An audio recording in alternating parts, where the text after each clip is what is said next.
Ken Trahan with Lenny Vangilder. It's our First NBC Bank weekend preview brought to you by First NBC Bank with 39 locations throughout the metropolitan New Orleans area and beyond. That's First NBC Bank, proud sponsor of SportsNOLA.com.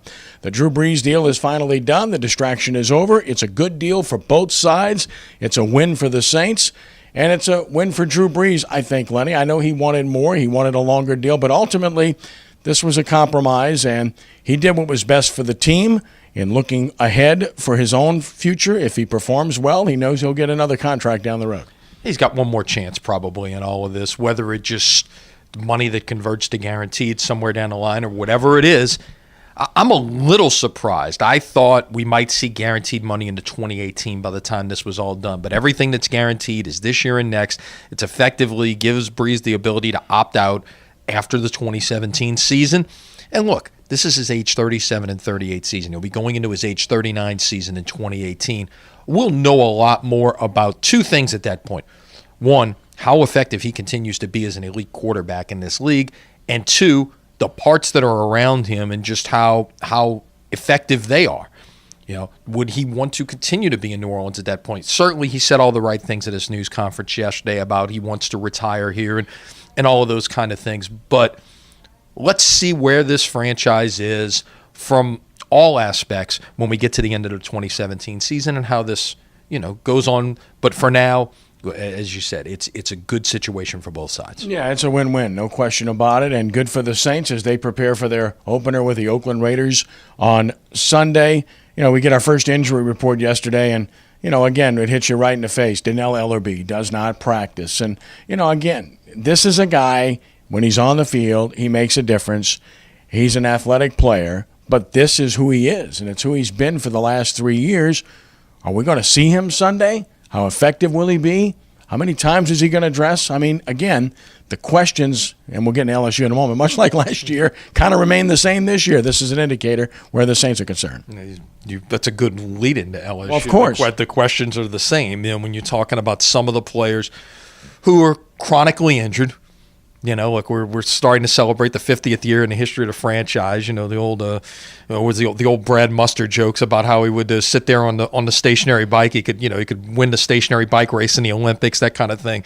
What is it? Can you get this guy healthy? And you have to wonder going forward exactly what his future is. I mean, he was already a guy who was a little bit up in age by the time the Saints did acquire him from Miami. So.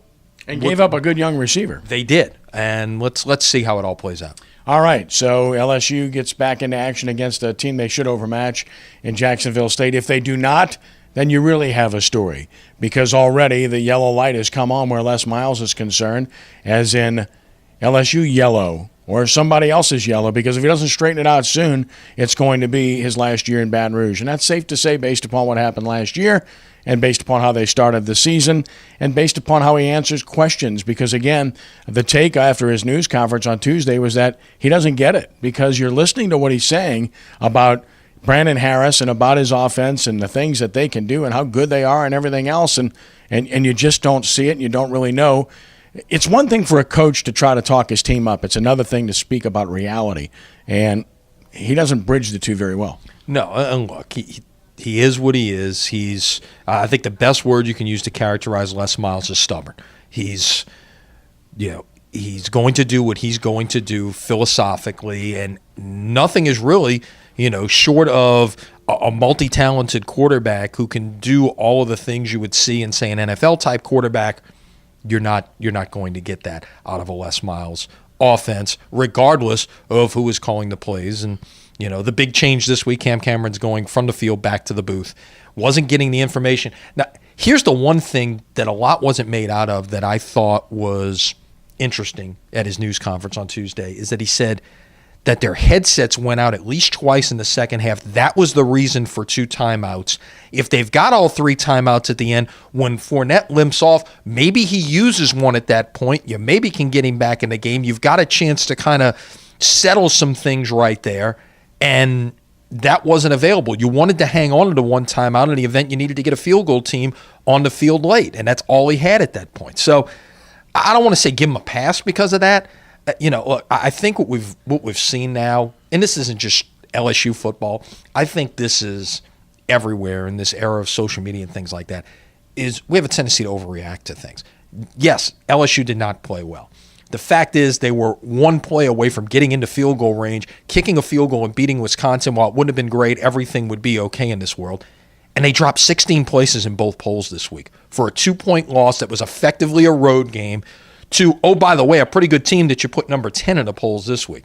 That's an overreaction in my mind, and I think that's a lot of what we're hearing right now. Now, granted, the leash was short going into the year based on what happened at the end of last year, but I think things could sort themselves out over time here in terms of what may happen in Baton Rouge. Well, they can, but if you look at the opening weekend, LSU does not look as good as Ole Miss, despite Ole Miss losing to Florida State. They certainly aren't as good as Alabama.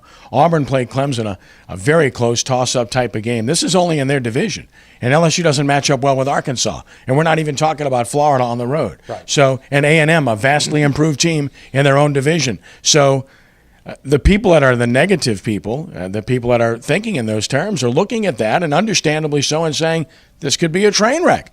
Rather than 8-3 and being disappointing and maybe getting rid of a coach, we could be talking about 6-5 or something like that. And of course, if that happens, and we know what's going to happen, right? And let's just see. That's all. Sure, I agree with you. I'm just saying, pump the brakes.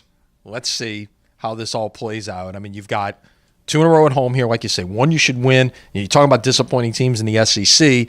You know, Mississippi State comes to town next week. Oh, by the way, they just lost to South Alabama. Mm-hmm. So you got a chance to at least right the ship. Again, you got to get back into playing some games away from Tiger Stadium, you know, down the road. And obviously, you know, the elephant in the room, pardon the pun, is when Alabama comes to town the first week of November. So long way to go. All right, running short on time. Tulane, of course, against Southern should be a layup for them and a good way to get Willie Fritz's first win. Should be, but look, you got to go. You got to go get it done. This was a Southern team that was at least competitive against ULM in Monroe last week. They've got a good back in Tillery who, you know, gained a bunch of yards. And look, the Tulane defense played well against Wake Forest. They've got to get the offense going, and that's where I think they'll make the biggest improvement this week. I agree. And then high school football, First NBC Bank Prep Showcase continues. A trip to Mississippi, Hancock and Kill, Mississippi, hosting a very dangerous and very good De La Salle team.